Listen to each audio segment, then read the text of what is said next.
Iya, Sin. Ya, udah. Oh, mungkin terkait di SPKN sendiri ngelaporin siapa nih kok atau kemarin yang geram? Sesuai yang saya upload ya, pemilik account Vina Teran ya. Jadi semuanya udah tadi Bang. Ya. Jadi hari ini saya dari Ruben Onsu untuk melaporkan pemilik akun ya, pemilik akun Vina Teran ya. Kita sudah tahu bersama beberapa hari ini bahwa di akun tersebut telah memposting dan transmisikan satu informasi yang tidak benar ya, mengandung unsur pencemaran nama baik, fitnah, kebohongan ya, bullying kepada anak di bawah umur. Jadi sudah diberikan kesempatan yang cukup oleh Ruben Onsu kepada pemilik akun itu untuk minta maaf, untuk menghapus, untuk secara gentleman mengakui kesalahannya.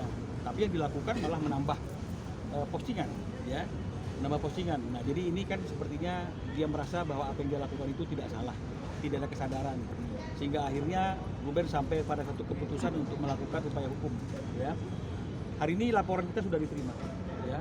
Prosesnya pasti melalui tahap gelar perkara dulu untuk melihat apakah ada unsur, melihat bukti permulaan yang cukup, dan ternyata semua yang kita lakukan, yang kita bawa hari ini sudah dapat diterima, diberikan rekomendasi oleh Dit Cyber ya, dan kemudian kita bisa buat laporan hari ini. Nah, jadi ini bukti laporannya, rekan-rekan semuanya. Tahan Bang, maaf. Boleh agak ke kanan, Bang?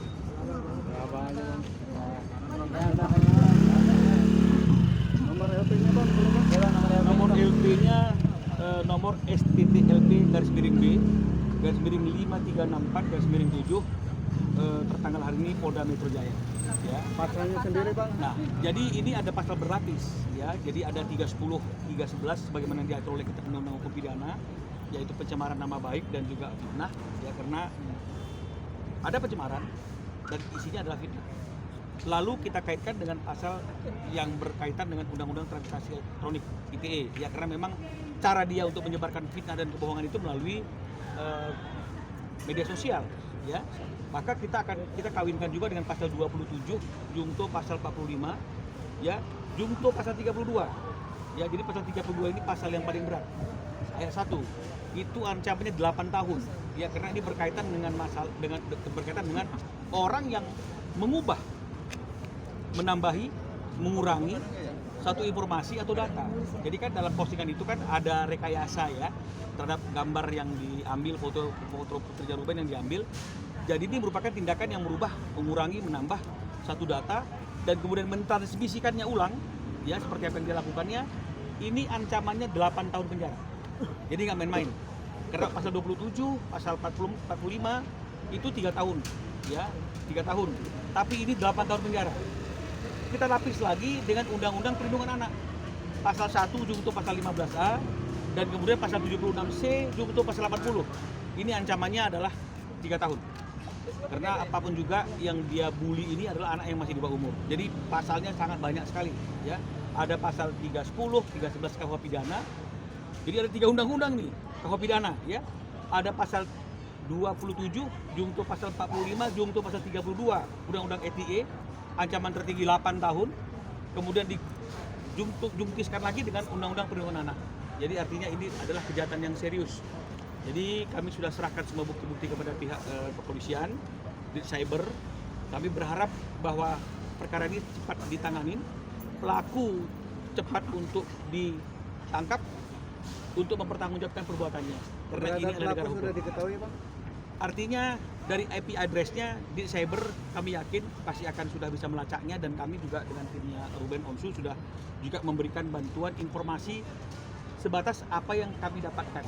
Tapi pasti pihak kepolisian dalam hal ini di cyber Polda Metro Jaya pasti sudah lebih canggih dalam melakukan hal tersebut ya. Artinya ini juga peringatan kepada orang-orang yang masih gatal tangannya untuk mencari popularitas dengan melakukan hal-hal yang melawan hukum. Hari ini kita sudah punya satu unit khusus ya. Dulu kan cyber itu di bawah Krimsus ya, tapi sekarang ini sudah berdiri sendiri secara mandiri di cyber ya. Jadi ini menunjukkan bahwa ada sikap keseriusan dari pihak kepolisian untuk memberantas kejahatan-kejahatan cyber. Saya kira seperti itu. Kok ini kan menyangkut anak sendiri kok. Di feed kalau bahwasannya ingin bertemu langsung saat itu sebelum laporan.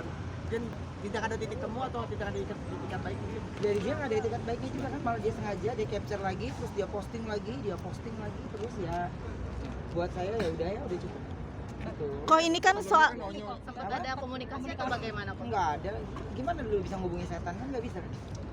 Ya kan ada caranya lain dia, memang dia punya. Jadi kalau yang dibilang ini ada dia anak di bawah umur enggak? Anak di bawah enggak. Diduga ibu-ibu ya Kak? Apa?